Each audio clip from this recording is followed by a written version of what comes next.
ये जो बात उठती ना बार बार वंशवाद, भाजपा कहती है कि हमारे यहाँ वंशवाद नहीं है। वंश तो सफलता के होते हैं, असफलता के वंश थोड़ी होंगे। असफल आदमी तो अपना परिचय देते हुए कोई सक्सेसफुल लॉयर है, अगर बड़ा नामचीन वकील है, तो वो चाहेगा उसका बेटा उस लाइन में आए। करते रहो, झूठी तसल्ली दे दो उनको। ना ना, भारतीय जनता पार्टी बहुत चालाक लोगों की पार्टी है। वो देने से पहले ये देखते थे कि हमें क्या मिलने वाला है, हमारा क्या फायदा उस चीज में। अच्छा, हुड्डा साहब के साथ दिक्कत एक बहुत बड़ी है। लोग तो उनको मानते हैं कि बहुत पावरफुल लीडर हैं, ये हैं, उन्हें शायद खुद पे भरोसा नहीं रहता है। वो डर जल्दी जाते हैं कि सबको बिठाएं एक साथ में। और एक तो खूबी है कांग्रेस के नेताओं की कि जब हाई कमान इंटरवेंशन करता है तो बैठ तो जाते हैं एक साथ। गुलाम नबी आजाद ने भी एक बार कार में बिठाए तो सारे के सारे।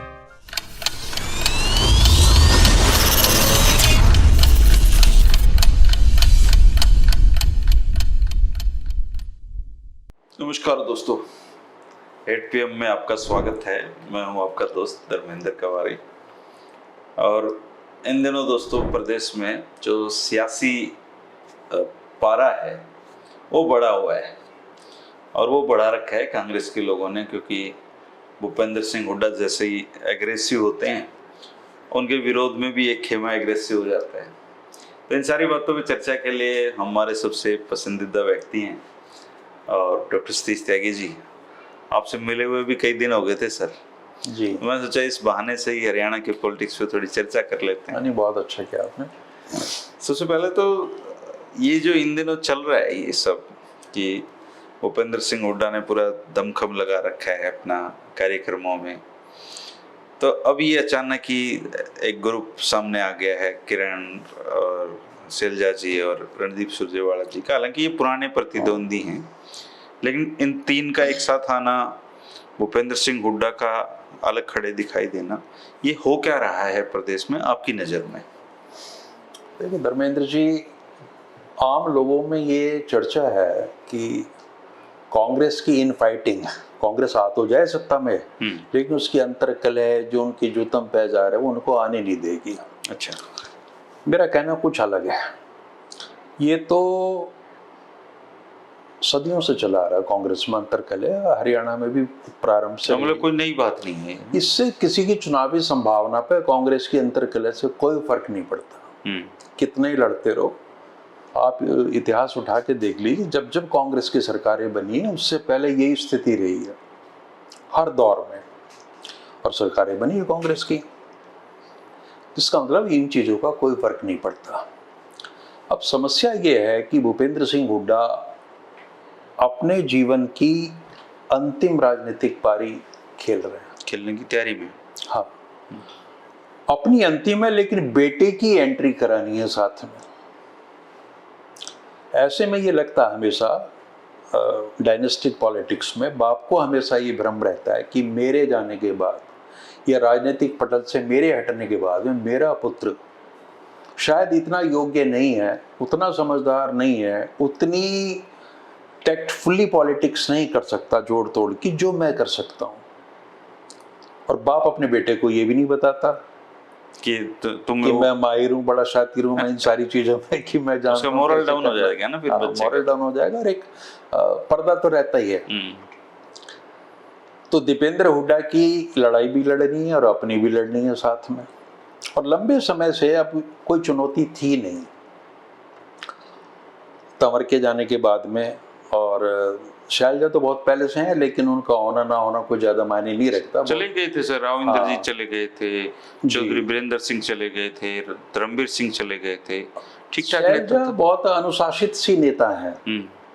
बहुत संभल आप के उनसे कभी बात कीजिए, हाईकमान तय करेगा, दिल्ली तय करेगी, हम तो सिपाही हैं, है ना। कांग्रेस की सही लैंग्वेज समझनी हो तो शैलजा जी को सुनना चाहिए। हाँ, वो एक उनकी ऑफिशियल लैंग्वेज है। मतलब कांग्रेस में आप इस भाषा के साथ लंबी राजनीति कर सकते हैं। अब जो गतिविधियां बढ़ी हैं अचानक से, इसमें सबसे महत्वपूर्ण चेहरा है रणदीप सुरजेवाला का। अच्छा, कर्नाटक के चुनाव के बाद रणदीप को या उनके समर्थकों को ये लग गया कि हरियाणा में ये मैसेज गया कि कर्नाटक की जीत में रणदीप सुरजेवाला का बहुत बड़ा रोल है, इसीलिए वो चुनाव के काफी अंतराल के बाद जब हरियाणा में आए तो बड़े स्वागत उन्होंने तैयारी कर्नाटक की जीत के नायक उनको बताया जा रहा है। यहाँ तो बताया गया है कम से कम, और जगह जगह उनकी अपेक्षा थी कि मेरे स्वागत होंगे, ये होंगे, हालांकि उतना हो नहीं पाया कुछ भी। तो आप देखिए जो दूसरा गुट अभी सक्रिय हुआ है, शैलजा जी सक्रिय हुई हैं और रणदीप हुए हैं, और उससे पहले जो एक्टिव थी किरण चौधरी, जिनको कोई रास्ता नहीं मिल पा रहा था अभी, उनका अपना कोई गुट नहीं है, तो उनकी मजबूरी है, चूंकि हुड्डा साहब तो एक और एक मिलके 11 बनते हैं, हुड्डा साहब के यहाँ तो कोई स्पेस है नहीं उनके लिए, तो वो किरण भी वहां आ गई।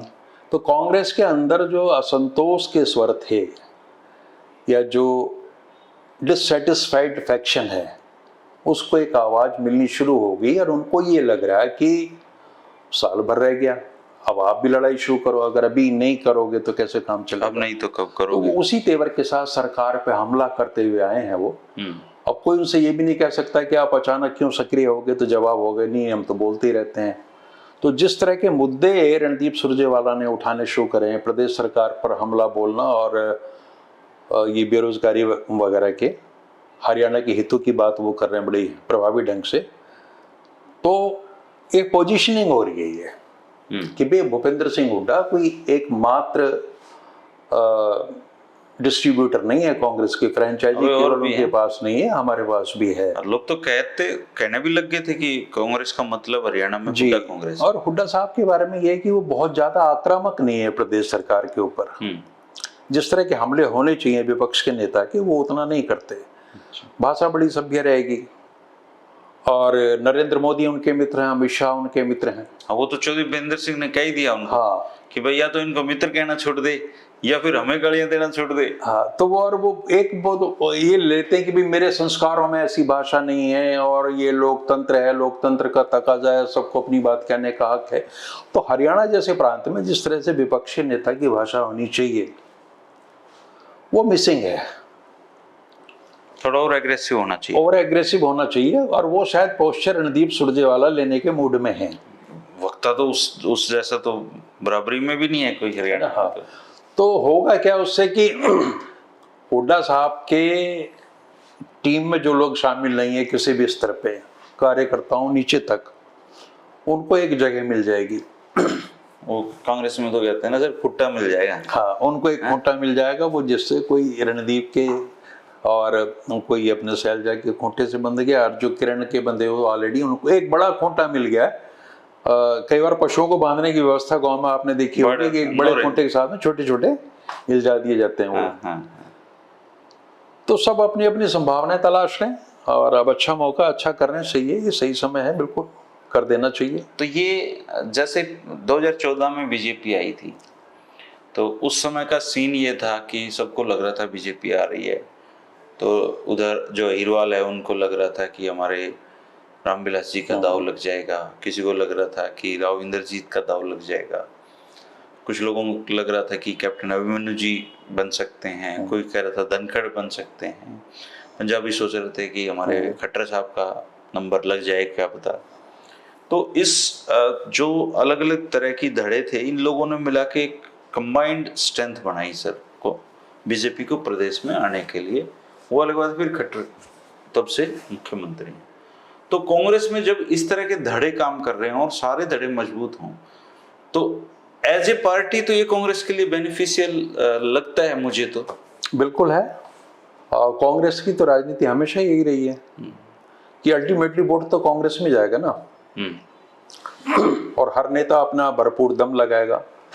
और एक जो चीज हवा में तैर रही है आजकल, वो ये है कि अगर कांग्रेस की सीटें 50 से ज्यादा आ रही हैं, अगर 55-60 आ रही हैं, तो ये संभावना ये है कि शायद हाईकमान ये निर्णय ले कि मुख्यमंत्री कौन होगा, जैसा कि खुद हुड्डा साहब के टाइम में 2005 में हुआ था।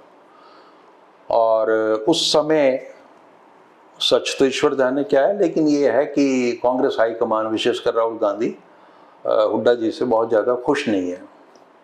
अब इस तरह की धारणा है, या कई बार राहुल गांधी हुड्डा साहब के जनाधार का लाभ उठाने के लिए, उनके आर्थिक संसाधनों का लाभ उठाने के लिए अभी ना कुछ बोल रहे हो, स्थिति पक्ष में ना हो, लेकिन कहीं ना कहीं रणदीप सुरजेवाला और शैलजा को ये भरोसा है कि अगर सीटें ज़्यादा आ गई और निर्णय हाईकमान ने करना हुआ तो उनकी लॉटरी निकल सकती है। देखो अभी पिछले दिनों में चौधरी वीरेंद्र सिंह का एक इंटरव्यू देख रहा था, तो उसको आप देखेंगे तो कांग्रेस की कल्चर पता चल जाती है। वो कहते हैं कि मैं राजीव गांधी की मीटिंग थी पलवल में और मैं और भजन लाल जी उनको उनके निवास स्थान तक छोड़ लाए थे, तो रात के 1:30-2 बज रहे थे, तब राजीव जी ने इशारा करके मुझे बुलाया कि मेरे ही तो इंटरव्यू में हाँ आपके इंटरव्यू की बात थी। तो उन्होंने कहा कि भजन लाल जी भी आने शुरू हो गए, तो उन्होंने कहा नहीं आप वहीं रुकिए। तो वहाँ आके उन्होंने पूछा कि क्या स्थिति है चुनाव की, क्या रहेगी? बोले जी मेजोरिटी आएगी। बोले मेजोरिटी आएगी तो तुम चीफ मिनिस्टर हो, और अगर नहीं आई तो ये नहीं बनने देगा, भजन लाल अपना खेल कर देगा, अपना खेल कर जाएगा। तो अब इससे एक पिक्चर बिल्कुल साफ हो जाती है कि हाई कमान को बेशक ये इंप्रेशन हो कि वो सर्वशक्तिमान है, लेकिन जो मुख्यमंत्री की रेस में लोग हैं वो भी कम नहीं होते। नंबर्स गेम है सर। हाँ, नंबर जिसके पास है बिल्कुल सो सिंपल। तो ये स्थिति उनको लग रहा है शायद इतिहास अपने आप को दोहरा लेगा और किसी की भी लॉटरी निकल जाएगी। ओवरऑल कांग्रेस के हित में ये सारी चीजें। अगर ये गुट सक्रिय हुआ है तो कांग्रेस के वो कार्यकर्ता जो लंबे समय से एक उदासीनता का शिकार थे उनमें थोड़ा सा करें, और जो हुड्डा को पसंद नहीं करते हैं, हुड्डा जी को पसंद नहीं वो अपना एक दूसरे गुट में रह सकते हैं। हाँ, और हुड्डा जी को पसंद करने का भी सवाल नहीं है, वहाँ सैचुरेशन है। अब 90 के 90 विधानसभा क्षेत्रों से आप मान के चलिए जो टिकटार्थी हैं हुड्डा साहब के पास अपने हैं। अब कोई नया आदमी अगर एंट्री लेगा तो हुड्डा साहब उसको टिकट तो दिला नहीं पाएंगे जी, तो वो कहाँ जाएगा? तो उनके लिए एक जगह निर्मित हो गई है। अच्छा सर, कुछ बातें ऐसे लोग जनरली कहते हैं, इन बातों का जवाब हुड्डा साहब भी कभी देते नहीं है। वो इसका एक सीधा सिंपल कहते हैं कि अमित शाह तो मेरे मित्र हैं, वो मोदी जी तो मेरे मित्र हैं। लोग कहते हैं कि बीजेपी उनको 2024 के चुनाव से पहले अंदर करेगी किसी न किसी। तो बाय द वे मान लो इस अफवाह को या इस कयास को हम सच भी मान लें कि 2024 के चुनाव से पहले भूपेंद्र सिंह हुड्डा जेल में चले जाते हैं, तो इसका क्या इम्पैक्ट प्रदेश की राजनीति पे हो सकता है? देखिए, पहले तो मेरी समझ ये है कि बीजेपी ऐसा दुस्साहस नहीं करेगी। ऐसा नहीं करेगी है, क्योंकि उसको सूट नहीं करता। हुड्डा साहब की गिरफ्तारी का विपरीत प्रभाव पड़ेगा, क्योंकि मैसेजिंग का गेम है सारा का सारा। हुड्डा साहब आज की डेट में जाट समाज के स्थापित नेता हैं, जिनके पास में बड़ा जनाधार है, अपने संसाधन है और पूरे प्रदेश में उनकी एक उपस्थिति है। तो आप जाट समाज को सीधा का सीधा ये मैसेज दोगे। सवाल ये कि आप मैसेज किस नियत से दे रहे हैं ये महत्वपूर्ण नहीं है, समाज किस तरह से ले रहा है, ग्रहण कैसे। तो वो अटैक जो है वो जाट कम्युनिटी पे माना जाएगा। और एक श्रृंखला है 2016 के बाद से कि जाटों का भाजपा ने इलाज कर दिया। किसान आंदोलन आया, मूलतः किसान जातियां हैं, लेकिन आधार तो जाट समाज ही है सारा। तो वो सब उस पे बहुत बड़ा अटैक हुआ। तो भारतीय जनता पार्टी इतना बड़ा जोखिम ले ले, मुझे लग नहीं रहा। दम नहीं है। हाँ, दम नहीं है, और वो उल्टा पड़ेगा, दाव उल्टा पड़ेगा। संभावना तो ये भी है कि मान लिया अगर हुड्डा साहब की सीटें कम रह जाएं और भाजपा ऐसे हालात बना कि वो कांग्रेस में ना रहें, तो कहीं भूपेंद्र हुड्डा कांग्रेस का एक धड़ा तोड़ के एक नाथ शिंदे भाजपा की मदद से मुख्यमंत्री ना बन जाए। क्योंकि जो पिछले 8-9 सालों से राजनीति भाजपा की खास तौर से, जो कि केंद्रीय स्थिति में तो वही है, रेगुलेटिंग फोर्स तो वही है, तो उन्होंने बता दिया कि हम किस किस तरह की राजनीति कर सकते हैं। हमारा कोई मतलब पैमाना नहीं है, कोई पैमाना नहीं, हम किसी भी हद तक जा सकते हैं। उस हद में अगर हमने कल्पना ही करनी है तो इसमें क्या नुकसान है?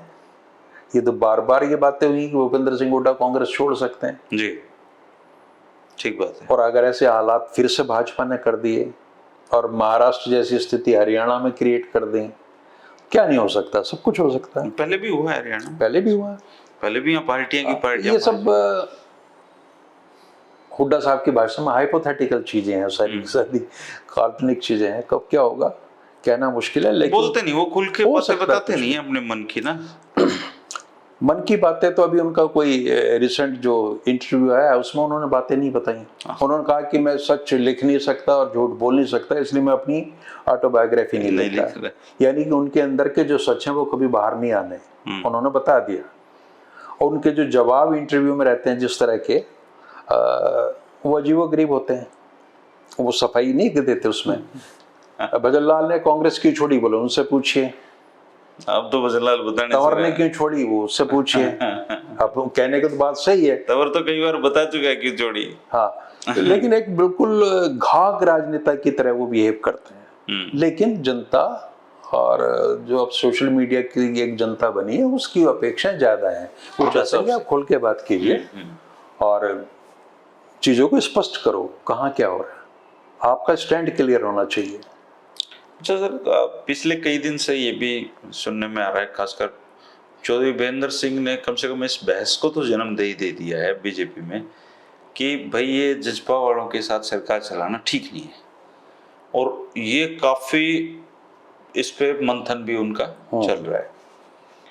तो एज ए पॉलिटिकल आप एनालिटिकल आप इतने साल से कर रहे हैं चीजें, हम भी विचार करते हैं इस पे, तो आपकी नज़र में जजपा प्लस भाजपा इसी कॉम्बो के साथ अगर ये विधानसभा चुनाव लड़ते हैं तो इनकी स्थिति क्या रहने वाली है, खासकर जजपा? देखिए, साथ मिलकर तो चुनाव नहीं लड़ेंगे, नहीं लड़ेंगे। मुख्यमंत्री कई बार स्पष्ट कर चुके हैं कि हमारा गठबंधन सरकार चलाने तक का है, यानी गवर्नमेंट का अलायंस है, पॉलिटिकल पार्टीज का अलायंस नहीं है, एनडीए का हिस्सा नहीं है, एनडीए का हिस्सा नहीं है। और दोनों मिलके लड़ेंगे तो जाहिर सी बात है कुछ सीट्स आपको देनी पड़ेंगी उनको, सीटों का बंटवारा तो मांगेंगे, मानने भी नहीं। और सीटों का बंटवारा भाजपा क्यों करे? सीट का बंटवारा करते ही आप इस अलायंस के लिए तैयार हो गए तो आपने ये मान लिया कि हम अकेले कांग्रेस को टक्कर देने की स्थिति में नहीं है, और इसका तो साइकोलॉजिकल बड़ा बुरा असर पड़ेगा।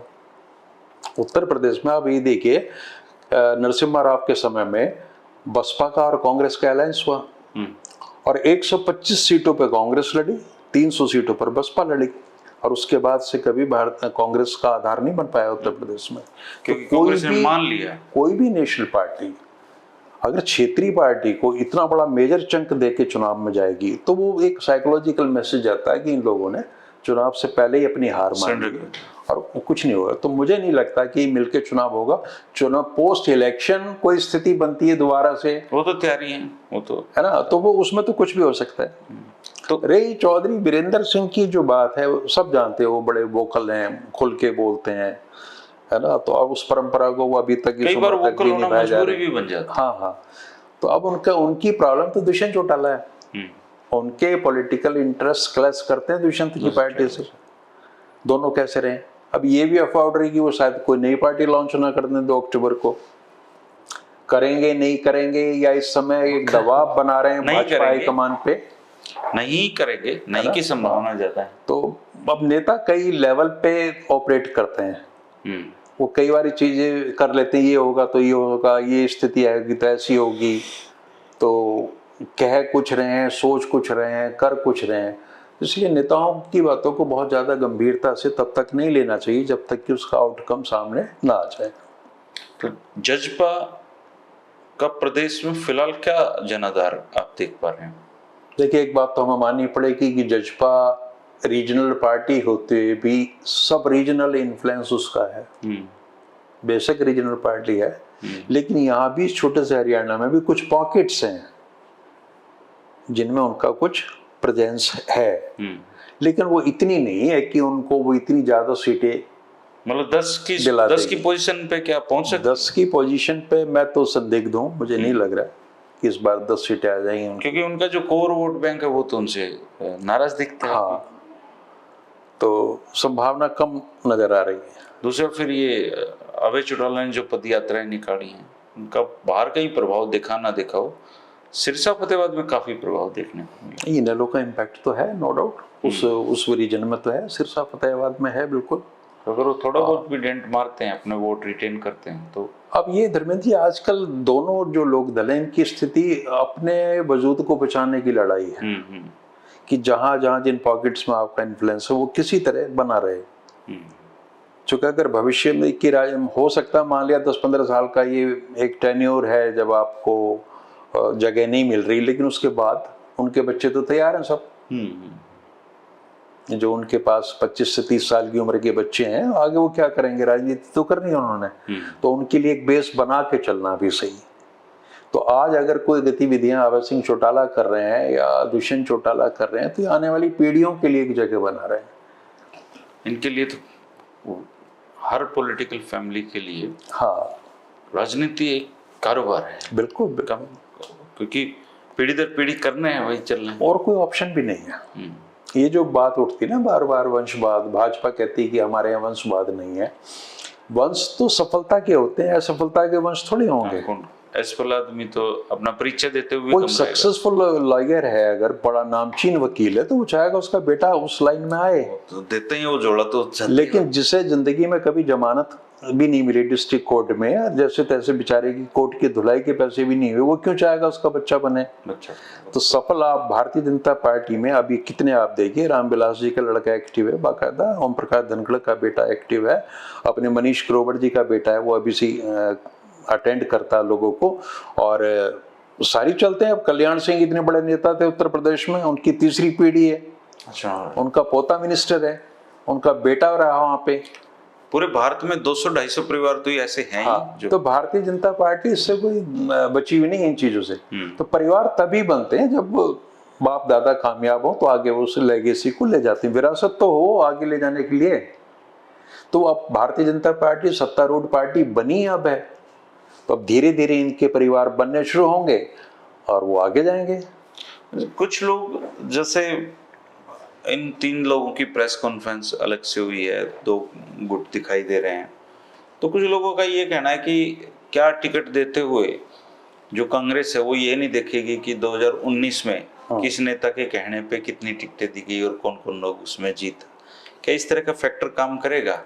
क्योंकि जो नेता उड़ा के एंटी खड़े हैं और उन लोगों ने 2019 में जिन जिन लोगों को टिकट दिलवाई थी, उनमें से कौन कौन जीते हैं, क्या ये मैटर करता है कांग्रेस में?